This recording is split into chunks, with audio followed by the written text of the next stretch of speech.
The Island with No Name. The sea was restless that night, its waves slapping against the hull of the small boat like an angry beast.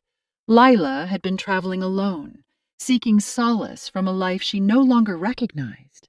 Her parents' divorce, her best friend moving away, and the suffocating weight of expectations. She craved escape, but not even in her wildest dreams did she imagine it would come this way. A sudden storm swallowed the horizon whole. Lightning tore through the sky, illuminating the chaos around her.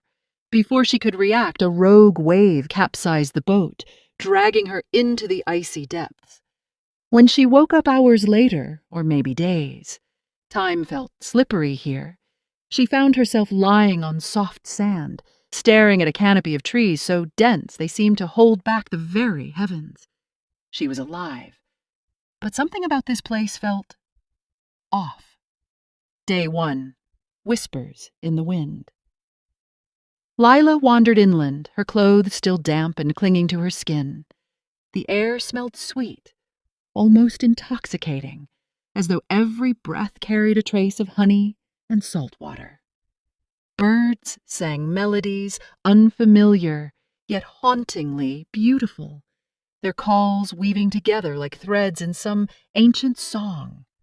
As she walked, she noticed carvings etched into the bark of towering trees. They weren't random scratches. They were symbols, intricate patterns that looked deliberate. Some resembled stars, others spirals or crescent moons. But what chilled her most were the faces carved into the wood. They weren't human faces, not exactly. Their eyes were too large, their smiles too wide, their expressions caught somewhere between joy and malice. "Hello," she called out, her voice trembling. No one answered. Or rather, nothing human answered. Instead, there was a rustling sound, faint, but deliberate, coming from deeper within the forest. It wasn't wind. It moved with purpose, as if something or someone was watching her. That's when she first heard the whispers. They were barely audible, just fragments of words carried on the breeze. At first, she thought they were in her head, remnants of shock or exhaustion, but then she realized they were speaking to her directly. "Lost child. Come closer. We've been waiting for you." Her heart pounded as she backed away, clutching a jagged piece of driftwood she'd picked up earlier. She didn't know who or what was speaking, but she knew one thing for certain. She wasn't alone. Day 3. The Clearing of Mirrors. By the third day, hunger gnawed at her stomach, and thirst made her throat feel like sandpaper. Yet despite her growing desperation, she hadn't dared eat any of the strange fruits hanging low from the trees, or drink from the shimmering pools scattered throughout the island. Something told her those offerings weren't meant for her. On this day, she stumbled upon a clearing unlike anything else she'd seen. In its center stood dozens of mirrors, each taller than she was, arranged in a perfect circle. The glass surfaces rippled faintly, as though liquid flowed beneath them instead of solid silver. Curiosity overruled caution, and she stepped closer. As soon as she peered into one of the mirrors, her reflection shifted. It wasn't her anymore. It was another girl, younger, and wearing clothes from centuries past.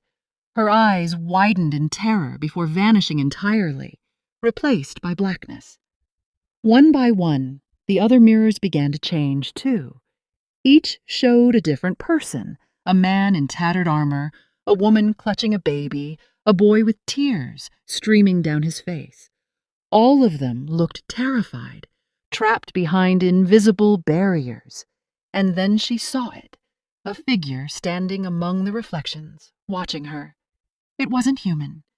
Its body was long and sinewy, its limbs impossibly flexible. Its face was smooth and featureless, except for 2 glowing orbs where its eyes should have been.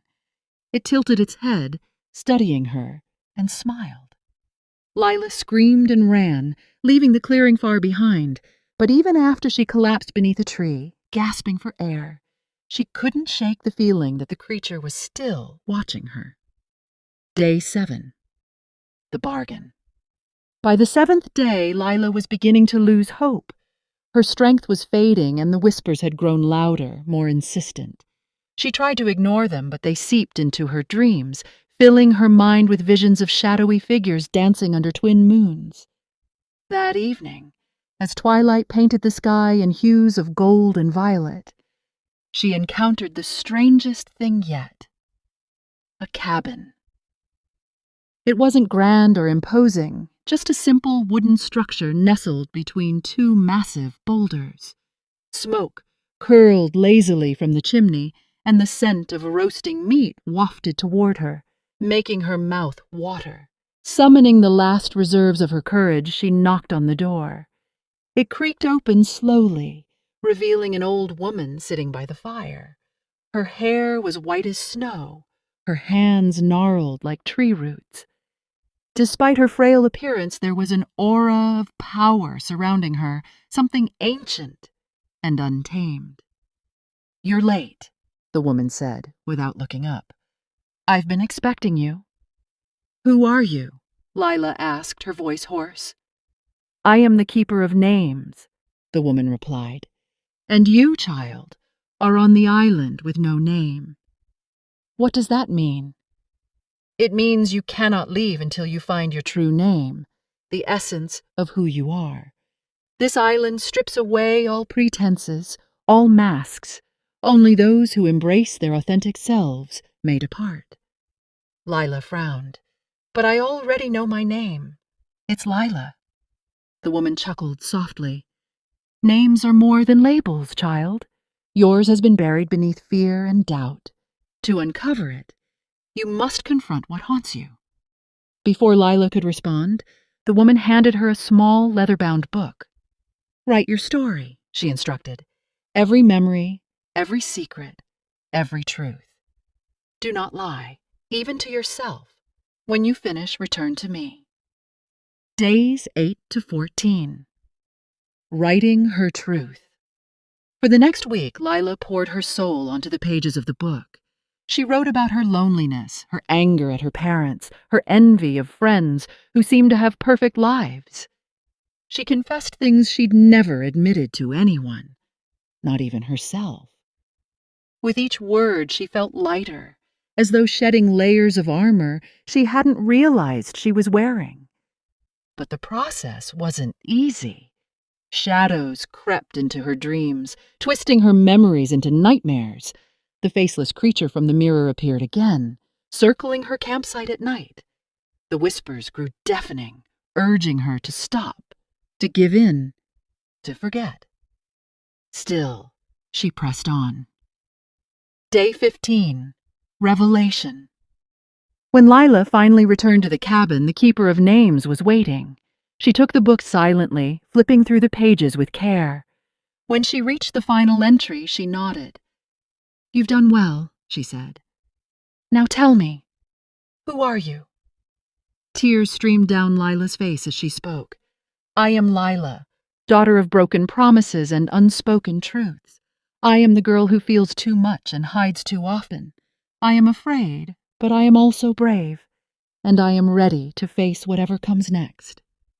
The old woman smiled, a genuine expression that softened her weathered features. "Then go. You have earned your freedom." The world around her dissolved, melting into light. When Lila opened her eyes, she was back on the beach where she'd washed ashore. Her boat was repaired, bobbing gently in the shallows. Behind her, the island faded into mist, disappearing as though it had never existed. As she sailed away, she realized something profound. The island with no name wasn't a place. It was a test, a journey into the deepest parts of herself. And though she'd left it behind, its lessons would stay with her forever.